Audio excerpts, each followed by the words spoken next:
आप लोगों ने मेरी बात को ध्यान से सुना, इसके लिए आप लोगों को बहुत बहुत आभार, धन्यवाद।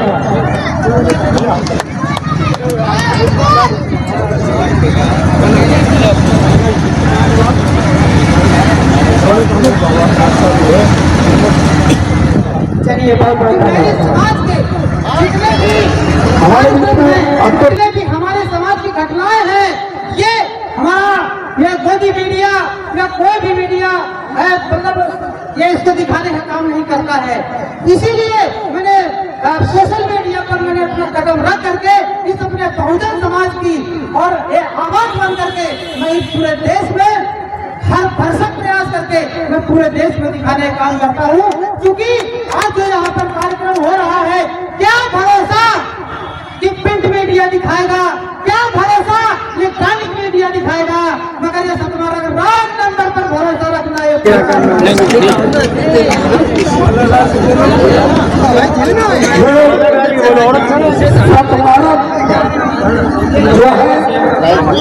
इन्होंने राइट किया, इस कार्यक्रम में 4 साल लगाया। इसके पहले जो कानपुर में रही थी उसमें इन्होंने 4 साल लगाने का काम किया। और इस चैनल को लाइक करिए, सब्सक्राइब करिए और इसको आगे बढ़ाइए। चलिए बहुत बहुत धन्यवाद। यहाँ पर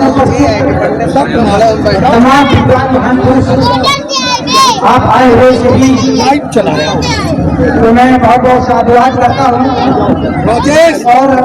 और भैया सबसे पहले तथागत गौतम बुद्ध डॉक्टर भीमराव अम्बेडकर जी के चरण कमलों में श्रद्धा सुमन अर्पित करते हुए हम धन्यवाद करते हैं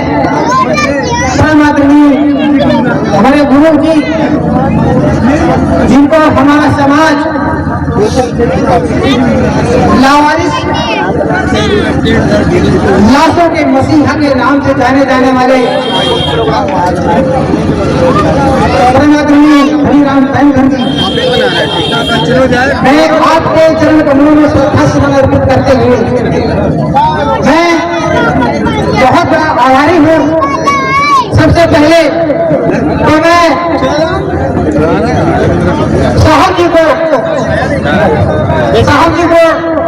मैं माला पहना करके मैं साहब का सम्मान करना चाहूंगा।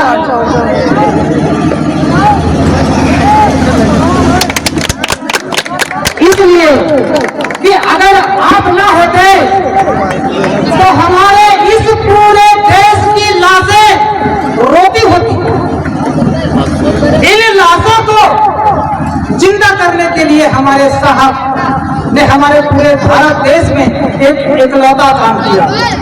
अगर ये साहब ना होते तो आज ये बुद्ध धम्म दीक्षा की रैली ना होती। अगर ये साहब ना होते तो पोखराया की पावन भूमि पर ये अच्छा मेला हमारे समाज के लिए नहीं होता।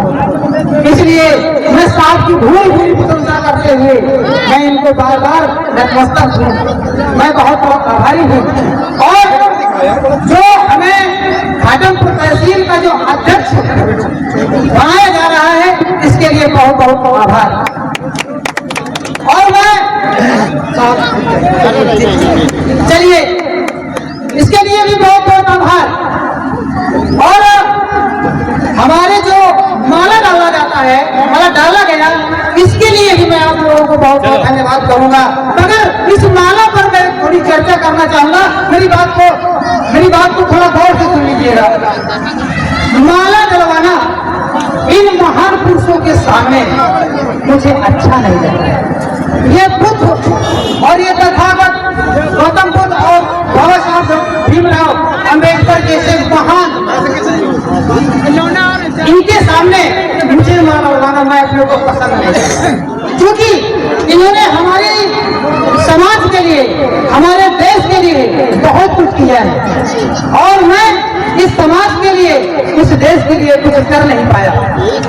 और मेरे अंदर एक जुनून पैदा होता है कि मैं पढ़ा लिखा भी नहीं हूँ, मैं कुछ बोल नहीं सकता, इतिहास का ज्ञान नहीं है तो इतना ज्ञान जरूर है कि जो हमारे महान पुरुष, हमारे वीर योद्धा, हमारे गुरु जी जैसे यहाँ पर जो है, इनकी एक आवाज बन करके हम पूरे देश में तो दिखा सकते हैं अपने सतमार्ग रॉन्ग नंबर यूट्यूब चैनल के माध्यम से।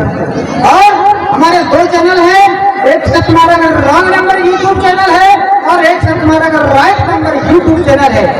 ये अपने बहुजन समाज की आवाज को उठाने का काम करता है, इसके अलावा ये दूसरा कोई काम नहीं करता। हमारी जेब में पैसा है कि नहीं है, मुझे सवारी से जाना है या पैदल जाना है या पेट्रोल से जाना है, मगर मुझे अपने कार्यक्रम को कवर करना है। मुझे इससे कोई फर्क नहीं पड़ता कि मैं वहां जाऊं और मुझे उचित जगह बैठने के लिए मिले। मुझे इससे कोई फर्क नहीं पड़ता कि मुझे कोई जय भीम करे, मुझे इससे कोई फर्क नहीं पड़ता कि मुझे उचित सम्मान दिया जाए। मैं ये चाहता हूँ कि मैं जो मेरी विचारधारा है पर्सनल, मैं काम पसंद करता हूँ, मैं अपना सम्मान पसंद नहीं करता। अगर मुझे वाकई में ईमानदारी के साथ में मुझे काम करने का अगर मौका मिल जाए तो मैं अपने को बड़ा सौभाग्यशाली समझूंगा। अगर आप जैसे महान पुरुष, आप जैसे विद्वान पुरुषों के बीच में अगर एक बार काम करने के लिए मुझे मौका मिल जाएगा तो मैं आप सभी को बहुत बहुत धन्यवाद करूंगा और मैं अपने जीवन को एक यथार्थ समझूंगा। इसलिए कि मेरी समाज के जितने भी कार्यक्रम हैं, जितने भी हमारे समाज की घटनाएं हैं, ये हमारा यह गोदी मीडिया या कोई भी मीडिया है, मतलब ये इसको दिखाने का काम नहीं करता है। इसीलिए मैंने सोशल मीडिया पर मैंने अपना कदम रख करके इस अपने बहुजन समाज की और ये आवाज बन करके मैं इस पूरे देश में हर भरसक प्रयास करके मैं पूरे देश में दिखाने का काम करता हूँ। क्योंकि आज जो यहाँ पर कार्यक्रम हो रहा है, क्या भरोसा कि प्रिंट मीडिया दिखाएगा, क्या भरोसा इलेक्ट्रॉनिक मीडिया दिखाएगा, मगर ये सतमार्ग रॉन्ग नंबर पर भरोसा रखना ये पक्का दिखाएगा। शुरू से लेकर के कभी यूट्यूब में मैंने लाइव चलाया और कभी फेसबुक पर लाइव चलाया, कितना पैसा हमारा लगा होगा इसके लिए कोई शिकायत नहीं है। मेरे प्यारे, जब मेरे पास में आर्थिक समस्या पैदा होती है, जब मैं घर में कहता हूँ कि मुझे पेट्रोल के लिए 100 रुपया दे दो, तो मेरे घर वाले मुझे बहुत बड़ा ताना मारते हैं, कहते हैं कि तुम जिसका काम करते हो वहीं से ले लेना, मेरे पास पैसा नहीं है। एक बार तो आ गया था साहब कि मेरी गाड़ी में पेट्रोल नहीं था, मेरे जेब में पैसा नहीं था, मगर मैं अपनी गाड़ी को कैसे पेट्रोल पंप तक ले गया और मैं वहां पर खड़ा हो गया। हमारे मिलने वाले पहुंच चाहने वाले लोग हैं, बोले भैया राम नंबर जी कैसे खड़े हो? मैंने उनको पूरी बात बताई। वो साहब इतने महान थे, बेपरिचित थे, तभी उन्होंने कहीं मुझे यूट्यूब पर देख लिया होगा, मेरा वीडियो देख लिया होगा। जब मैंने उनको परिचय दिया तो बोले अरे तू वही होगा? हमने कहा जी हाँ मैं वही हूँ। तो मैंने कहा मेरे पास ऐसी समस्या, मैंने बताया मुझे कार्यक्रम करने जा रहा है, मैं कानपुर जा रहा था। तो बाबू जी उस महोदय ने हमारी पेट्रोल मतलब हमारे टंकी में, गाड़ी की टंकी में पूरा पेट्रोल फिल करवा दिया, पूरे कुछ दिन के लिए हो जाएगा। तो मैंने कहा ऐसे ऐसे भी लोग इस समाज में भिड़ जाते हैं जो मुझे रुकने नहीं देते हैं, मुझे आगे बढ़ाने का काम करते हैं।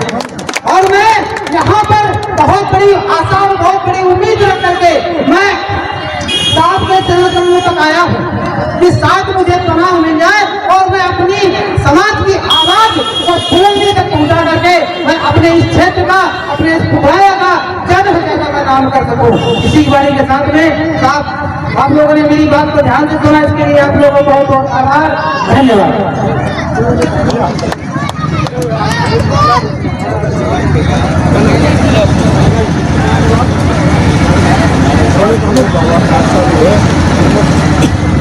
चलिए बहुत बहुत धन्यवाद।